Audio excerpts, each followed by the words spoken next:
656 এই। আর মেন যে সূচক কত বলেছিলাম সেটা হচ্ছে 536। এই 536টাই কিন্তু মেন। তাহলে ডিভাইডেড বাই 536 ইন্টু 100, এটা হচ্ছে 1 জানুয়ারি 2009-এর।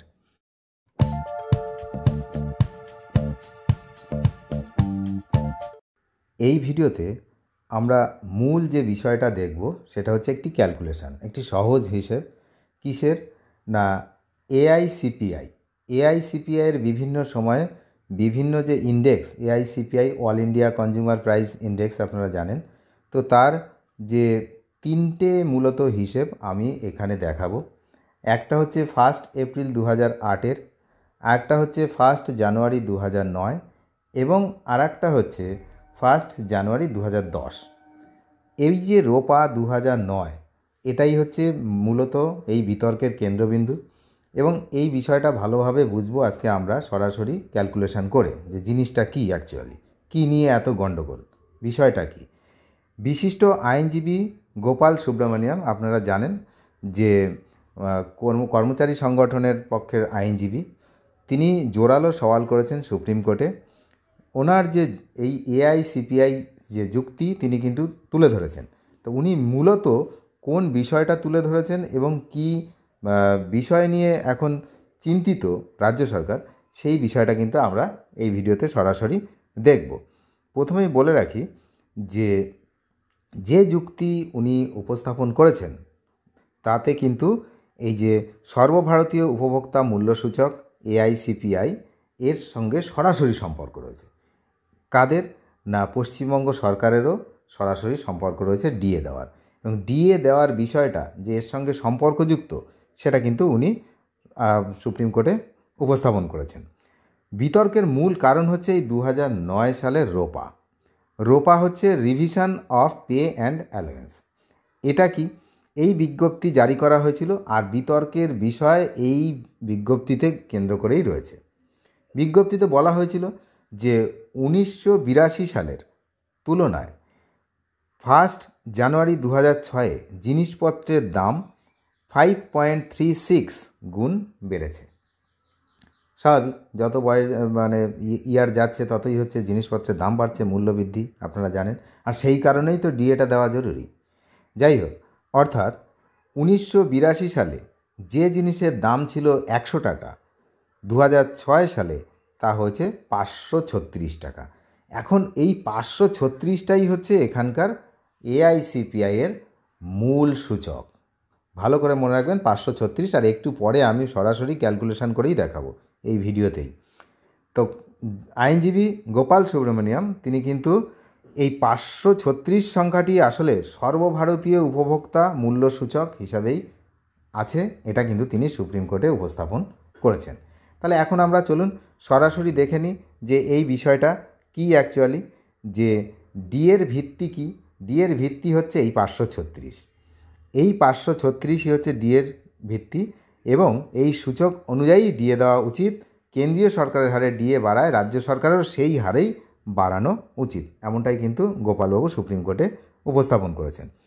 আর এটি একটি সহজ গণনা এবং সহজ হিসেব, সেই হিসেবটা চলুন আমরা এবার দেখে নেব। আমরা এবার 1 এপ্রিল 2008-এর যে এআইসিপিআই 1 এপ্রিল 2008-এর যে এআইসিপিআই হিসেবে কত ছিল, এবং ইন্ডেক্সটা আমি কত বললাম যে 536। এই 536টা হচ্ছে এআইসিপিআইয়ের ইন্ডেক্স, এটাকে আমাদেরকে মাথায় রাখতে হবে, 536।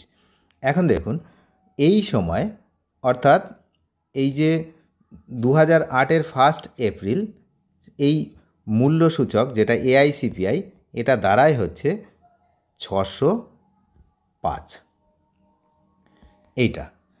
আর মেন যে মূল্যসূচক এআইসিপিআই সেটা কত বললাম, 536। তাহলে 6 কত বৃদ্ধি, -536 ডিভাইডেড বাই 536, 536-এ তাহলে এটা বৃদ্ধি ইন্টু 100।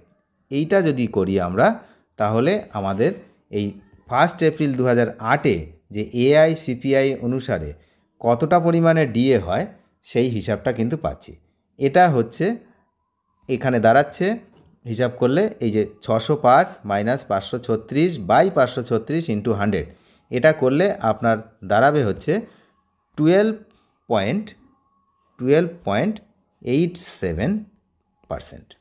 এই 12.87% সেই সময়ের ডিএ, এবং সেই অনুসারে সেই সময় কিন্তু কেন্দ্র সরকারের ডিএ ছিল হচ্ছে 12%, অর্থাৎ অ্যাপ্রক্সিমেটলি 12% দেওয়া হয় 1 এপ্রিল 2008-এর হিসেবে।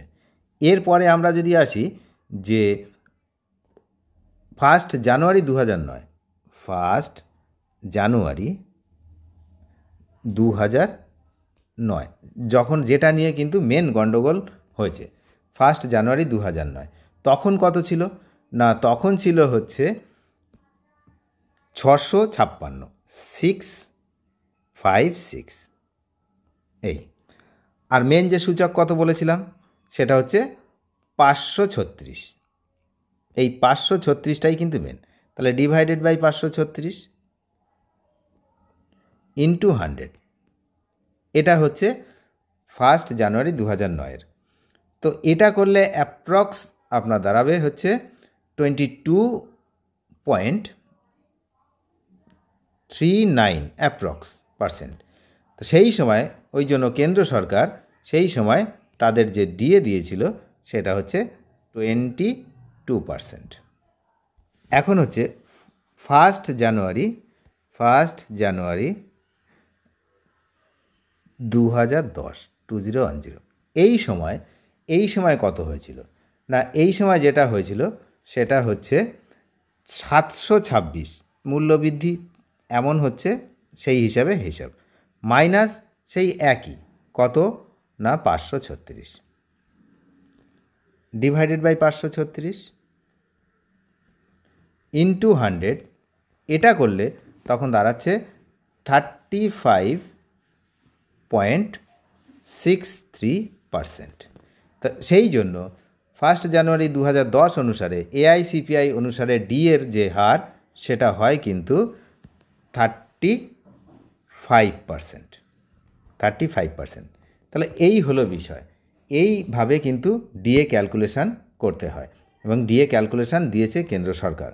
তো বারবার রাজ্য সরকার বলছিল না যে কীভাবে দেবো। এই রোপা রুলস 2009-এ কিন্তু 2009-এর যে রোপা রুলস সেখানে কিন্তু পরিষ্কার বলা ছিল যে কিভাবে দেওয়া হবে, কারণ রোপা রুলসেই এইরকম দেওয়া আছে, যেখানে মেন যে ইন্ডেক্স সেই ইন্ডেক্সটা হচ্ছে 536, এই 536 হচ্ছে মেন ইন্ডেক্স, এটা ধরেই কিন্তু ডিএর হিসাব করা হয়। তো এখন যদি সুপ্রিম কোর্ট এই যুক্তি মেনে নেয় তাহলে কিন্তু রাজ্য সরকারি কর্মীরা কেন্দ্রীয় হারে ডিএ পেতে পারেন। এর ফলে শুধুমাত্র ডিএই নয়, ভবিষ্যতে কেন্দ্রীয় হারে ডিএ পাওয়ার একটি সম্ভাবনাও তৈরি হবে।